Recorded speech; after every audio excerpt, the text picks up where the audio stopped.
Selama konflik Israel-Palestina, kita sering mendengar perlawanan bersenjata yang dilancarkan oleh Hamas. Dan salah satu yang sering kita dengar, sayap militernya adalah Izzuddin Al-Qassam. Nama Izzuddin Al-Qassam sendiri diambil dari seorang pahlawan yang berasal dari Suriah.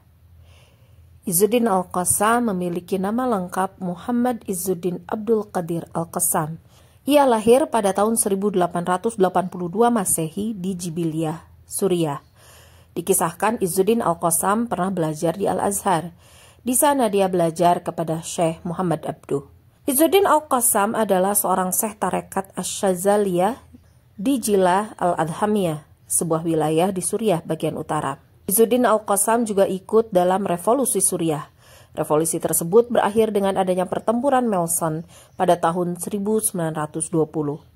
Setelah penjajah Prancis menjatuhkan hukuman mati kepada Izzuddin Al-Qassam, dia dipindah ke Haifa di Palestina. Alasan lain kepindahannya ke kota Haifa adalah karena keberadaan Yahudi sudah semakin bertambah besar di Palestina. Pada tahun 1928, Izzuddin Al-Qassam mendirikan kantor cabang Jam'iyah Asy-Syubhah Al-Muslimin di kota Haifa, dan dia sebagai pemimpinnya. Perjuangan Izzuddin Al-Qassam di Palestina selalu menitik beratkan pada 3 hal. Pertama, selalu waspada akan ancaman Yahudi. Kedua, ajakan untuk berjihad. Ketiga, memilih orang-orang yang berkualitas dan dibekali dengan pemikiran yang benar, serta keahlian militer. Pada tahun 1931, pasukan yang dibentuk Izzuddin Al-Qassam menyerang perkampungan Yahudi di Yagur. Dalam penyerangan tersebut, 3 tentara Yahudi terbunuh. Setelah pasukan Inggris mempersempit ruang geraknya di Haifa, maka pada tahun 1935, Izzuddin Al-Qassam bersama 6 temannya pindah ke daerah pegunungan. Pasukan yang dibentuk Izzuddin Al-Qassam jumlahnya mencapai 200 orang. Dari jumlah tersebut, ia membaginya ke dalam beberapa kelompok. Kemudian pasukan Izzuddin Al-Qassam bertambah banyak dan mencapai 800 prajurit. Pasukan Inggris dengan persenjataan yang lengkap dan dibantu dengan pesawat tempur menyerang pasukan Izzuddin Al-Qassam di Yabad.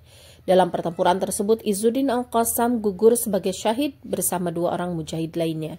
Jenazah syahid dengan bajunya yang berlumuran darah itu dibawa oleh ribuan orang ke pemakaman yang ada di kampungnya. Setelah terbunuhnya 3 syahid itu, banyak sekali terjadi pergolakan dan pemogokan.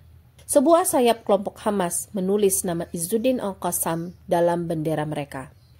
Dan kisah Izzuddin Al-Qassam yang membela Palestina ini dipakai oleh Hamas menjadi nama sebuah sayap militer mereka, yaitu Brigade Izzuddin Al-Qassam.